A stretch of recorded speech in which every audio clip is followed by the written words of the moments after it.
We said there was a proximate cause there, apparently, Yeah. this ad campaign. But But there were some other things going on, right? Yeah, there were a lot of other things going on. The American people wanted her fired. They wanted her removed. She was a political nightmare for the President of the United States. I mean, just take a look at this. Wanted Noem removed as DHS Secretary. Overall, last month, Quinnipiac University found the majority of Americans, 58%, wanted her to be adios amigos, goodbye, see you later. Among independents, you can see it right here, 62% of independents, we're talking more than 3 in 5 independents, wanted her kicked to the curb. So Donald Trump here making the politically popular move because Americans were simply put sick of Kristi Noem. And this was well before this testimony that was so controversial. All right, how about her approval rating? How has that tracked? Yeah, how is that tracked? Look, the idea that Kristi Noem is unpopular is not a new phenomenon. It's one that is dated all the way back to the beginning of Trump's second term. I mean, just take a look here. Okay, Kristi Noem's net popularity rating during Donald Trump's term.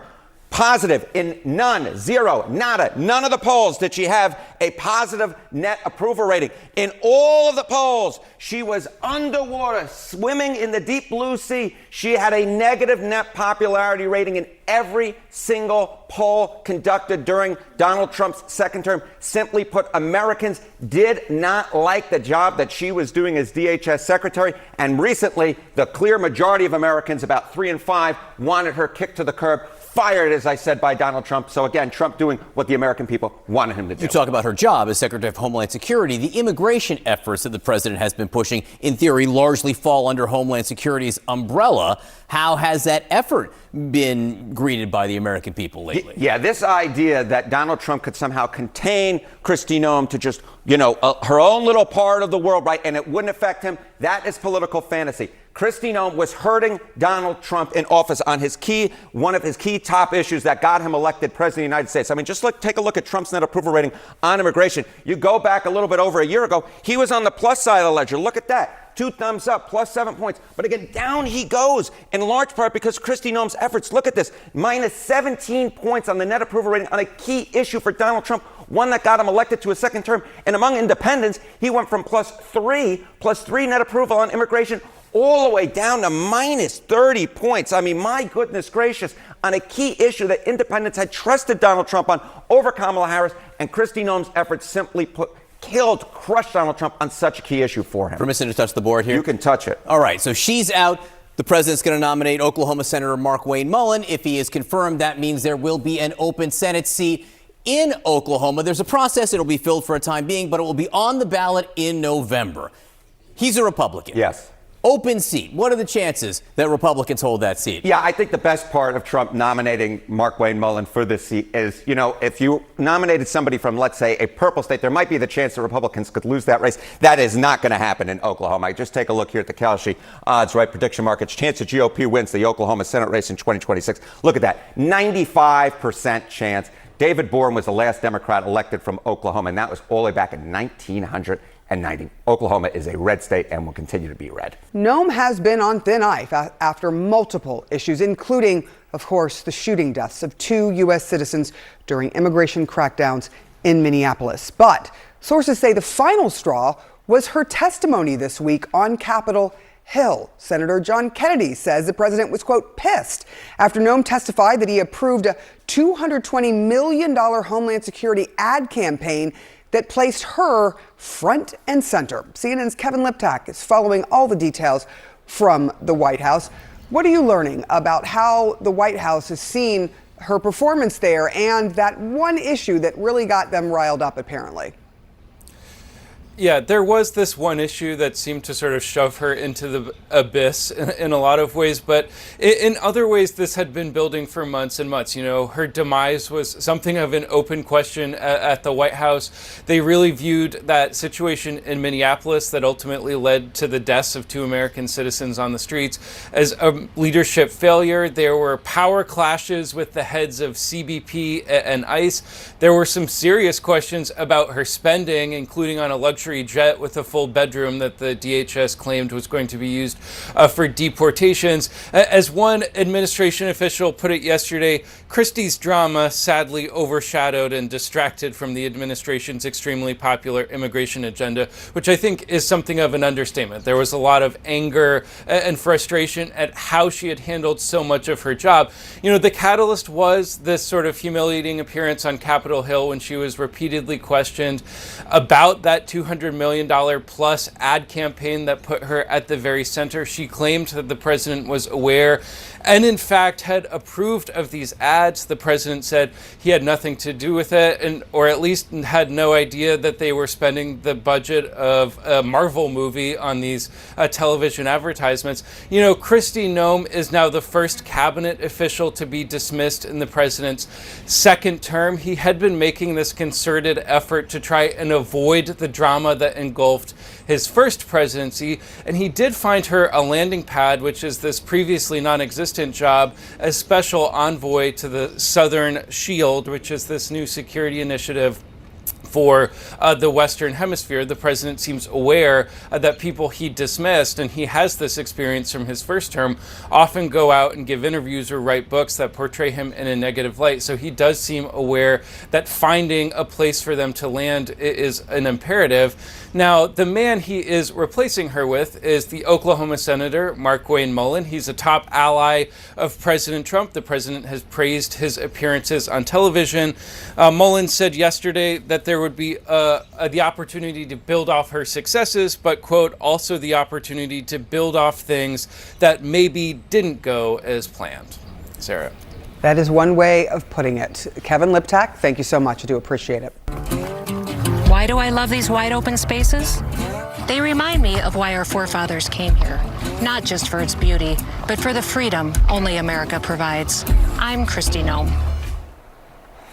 Well, commercials like those may have been part of Kristi Noem's downfall. Today, she was fired as DHS secretary. That ad, where she's saddled up, was one of a series of spots which reportedly cost taxpayers nearly $250 million. And her congressional testimony about it seems to have been the final straw, or a final straw, for President Trump. There were plenty of other straws already. In any case, the president made the announcement on social media about 20 minutes before she was scheduled to speak in Nashville. The president named her replacement, Oklahoma Senator Markwayne Mullin, and said that Secretary Noem would soon be taking up a new job, special envoy for a security initiative called the Shield of the Americas. He promised to give more details on that over the weekend from his golf resort near Miami. There is little question, however, that it is a downgrade from running an agency of 250,000 men and women charged with protecting Americans from security threats at home, especially with the country at war against a longtime sponsor of global terror. Again, this comes after a string of public missteps, many of which came up in congressional hearings this week, with a number of Republicans, including Senator and Trump loyalist John Kennedy, leading the charge. The president approved ahead of time you spending $220 million running TV ads across the country in which you are featured prominently. Yes, sir. We went through the legal processes, did it correctly. Did the president know worked with you were going to do OMB. this? Yes. He did? Mm-hmm. Yes. Okay. Well, the president is on record saying he did not, and CNN has learned he did not like the secretary implicating him. This is how ProPublica last fall headlined their story on the ads. Firm tied to Kristi Noem secretly got money from $220 million DHS ad contracts. The company is run by the husband of Noem's chief DHS spokesperson and has personal and business time to Noem and her aides. ProPublica also reports that DHS invoked what it termed the emergency at the border to actually skirt competitive bidding rules for the ad contracts, one of which went to a company run by the ex-husband of former DHS spokesperson Tricia McLaughlin. Now, another, worth some $143 million, was awarded to an outfit which had only been in business for less than 2 weeks. If the president was bothered about it at the time, he didn't say. He wasn't troubled either at the time by Secretary Noem's appetite for the cameras and cosplay as she traveled from one photo op to another, frequently with her aide Corey Lewandowski, sometimes in a customized Boeing 737 equipped with a bedroom. But that may have changed with her testimony about it and other things this week. Could you explain this? Sir, I'm looking at a picture of an interior, looks like a bedroom. Of an airplane? Mm-hmm. Yes, sir. You're not familiar with that? These photos are not accurate. If you're referring to the airplanes that the Department of Homeland Security has purchased and are purchasing, we're using them for long-range command and control aircraft that is dictated in statute by Congress for the Department of Homeland Security to have a plane. Luxury jet with a bedroom in it? Yeah, we used a 737. Does it have a bedroom in it? In fact, we spent $1.42 billion on ICE deportation flights last year. Does it have a bedroom in it? I believe it's being refurbished and not having a bedroom in it. So it is being refurbished. Kristi Noem, of course, is married. Corey Lewandowski is married. He is expected to leave DHS as well. He told the New York Post today that he would not speculate on whether testimony like this about the two of them before the House Judiciary Committee cost her the DHS job. But it was certainly more bad publicity for the administration. So, Secretary Noem, at any time during your tenure as Director of Department of Homeland Security, have you had sexual relations with Corey Lewandowski? Mr. Chairman, I am shocked that we're going down and peddling tabloid garbage in this committee today. Well, she was pressed repeatedly on the subject and continued to give answers like that, but never once denied the allegation. Another factor in her departure might have been the killings of Renee Good and Alex Preddy by federal agents in Minneapolis, or the lies she told in the wake of them. When you perpetuate violence against a government because of ideological reasons and for reasons to resist and perpetuate violence, that is the definition of domestic terrorism. Well, she said that just hours after Alex Preddy's killing. Here's what she said under oath this week. You said that they were domestic terrorists. Do you regret that? I offer my condolences to those family. And again, based on what you know today, were Renee Good and Alex now. Preddy domestic terrorists? There's ongoing investigations, and so I So cannot. you still don't know? You think that's an open question? I would think you would want there to still be investigations going into these situations. Well, you So we'll stated the continue to work on conclusion 2 hours after they were killed that they were domestic terrorists. Again, we do not know what motivated the president to fire her, only that he had plenty to choose from, which the hearing this week threw a spotlight on, even the admission she made in her memoirs, which sparked headlines when she was appointed, that she had shot and killed her dog Cricket because she was, quote, untrainable. The passage where you talk about killing a dog that was 14 months old. I train dogs, all right? And you are a farmer. You should know better. You decided to kill that dog because you had not invested the appropriate time in training, and then you have the audacity to go into a book and say it's a leadership lesson about tough choices. But my point is, those are bad decisions made in the heat of the moment, not unlike what happened up in Minneapolis. We're an exceptional nation. And one of the reasons we're exceptional is we expect exceptional leadership. And you've demonstrated anything but that. And CNN's Kaitlan Collins joins us now with more.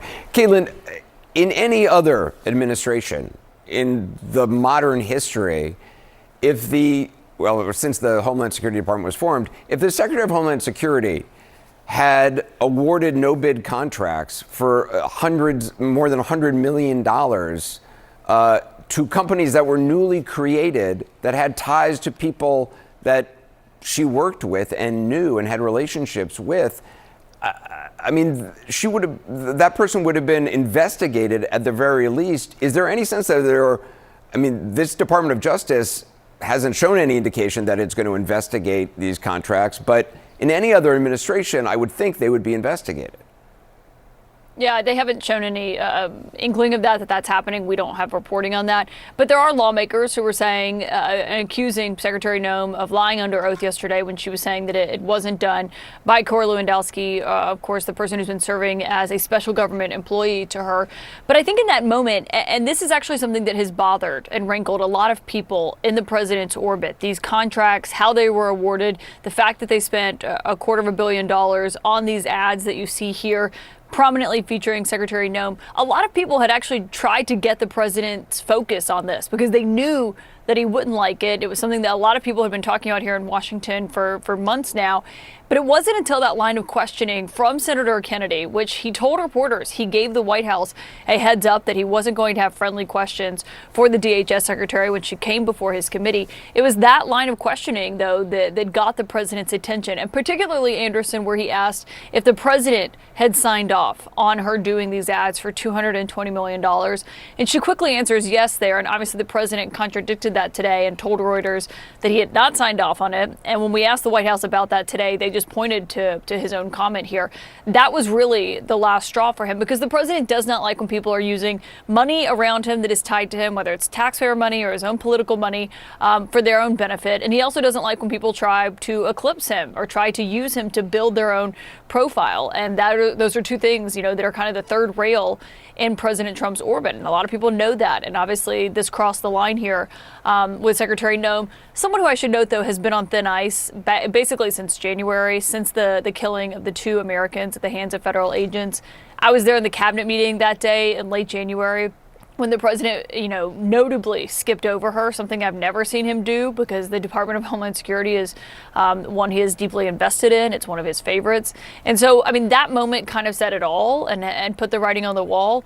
But obviously it culminated in this today, where the president was so frustrated by that and finally took this moment to do something that it's actually really notable, because he has not wanted to fire anyone from his cabinet. Notice he's just, anytime they've moved people around, they've shifted them to other jobs. He's not wanted to have the same turnover that he did in his first term. So it is notable that he still went as far as he did to take this step, because he's really resisted doing so far. Yeah.